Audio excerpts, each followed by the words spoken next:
Hey, a pretty cool article just came out on livability.com about how Roseville is the number 21 most desirable places or best place to live in the United States. And being a born and raised Roseville guy, I thought that was pretty cool. I think they have some good content in the article, definitely worth checking out. I thought I'd share a little bit with you and share with you some information from a real Roseville native as to why I think Roseville is the best place in the US to live.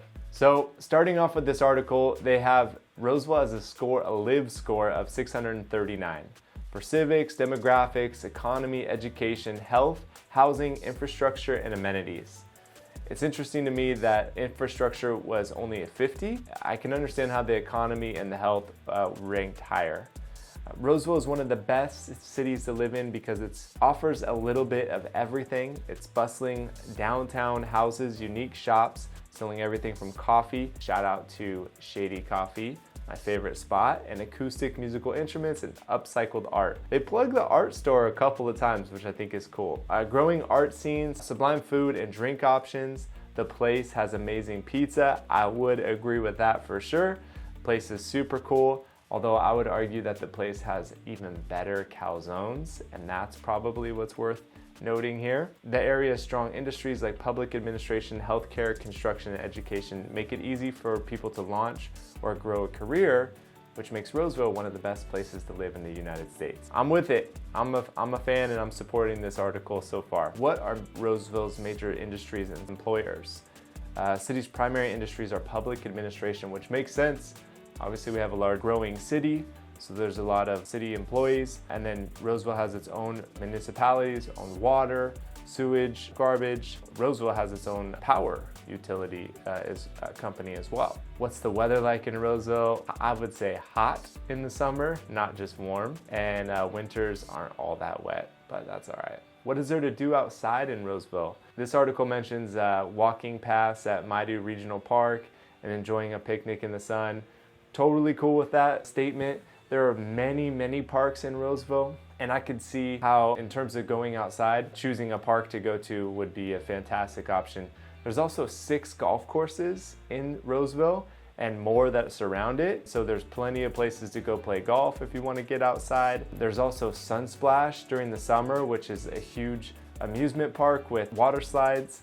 And that's fantastic. There's some aquatic centers in Roseville. The parks themselves even have water features and stuff like that. So there's plenty that you can do to stay cool during the summertime in Roseville. So this section I thought was really interesting is what makes Roseville a great place for remote workers. I actually didn't realize that 22% of the workforce works remotely. Totally makes sense to me, especially as a real estate agent. I talk to so many people moving to the area, and primarily they're moving from the Bay Area. San Francisco Bay Area is just an hour and a half away, hour and a half, 2 hours. I could see how some people would work remotely, occasionally maybe travel into the office. So that's an interesting statistic to find out that almost a quarter of the workforce is actually working remotely. I would imagine a good percentage of that also works remotely from Sacramento. What do the locals love in Roseville? So I laughed a little bit at this portion of the article because it asked what is the best local bookstore in Roseville? And the reality is there's really not like a great local bookstore, or at least not one that's like been around for a long time or has any sort of public fan base or anything like that. But the public library, there's a great resource. There's 2 phenomenal libraries here in town.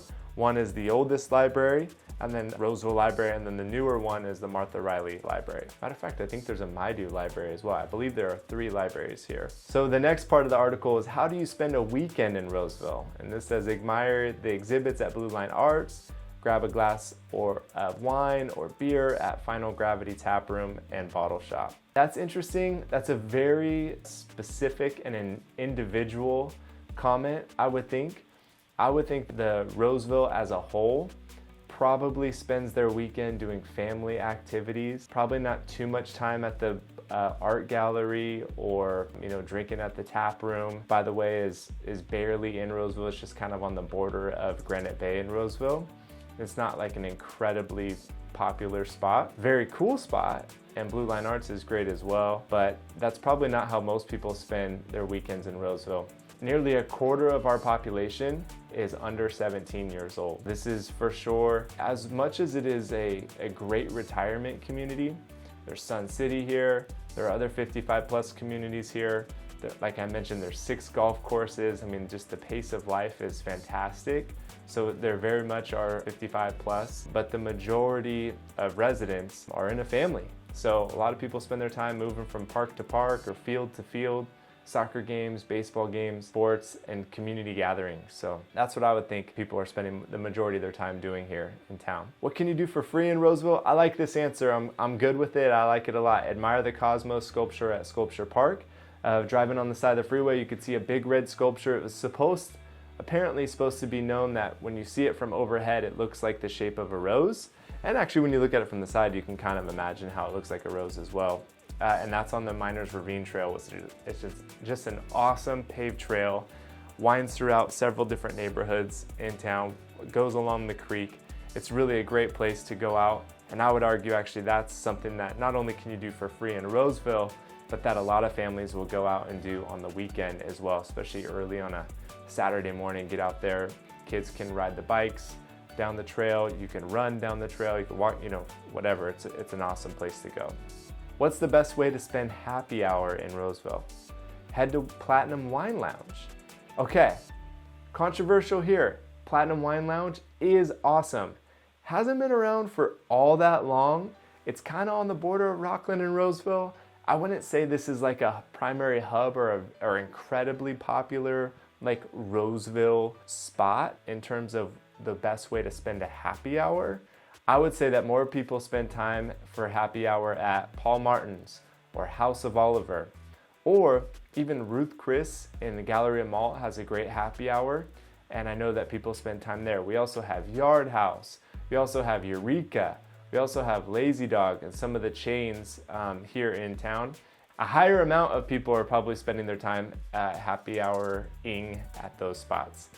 Me personally, how I would spend my happy hour is over at Monk's Cellar in downtown Roseville on Vernon Street.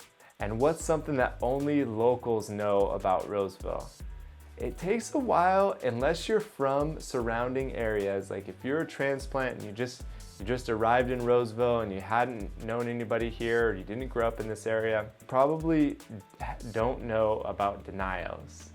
And Denials is a farmer's market. It's been around forever, right over near the train tracks and near Foothills Boulevard, and just kind of like the original hub of Roseville. It's kind of a cool spot. It's a farmer's market. You can go out there on the weekend. It's a farmer's market and a flea market, so there's all sorts of crazy stuff for sale out there.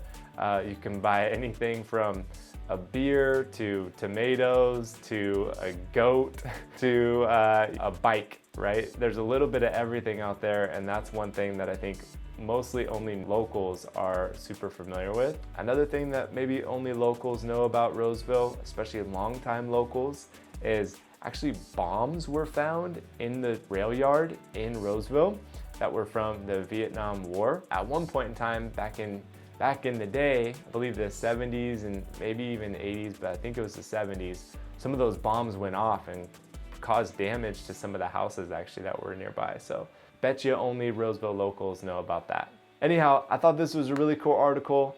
I'm proud of Roseville. I think it's an awesome place to live. I would rank it number 1, mostly because it's the location itself is prime. It's easy to get into Sacramento if you need to travel and hit the airport.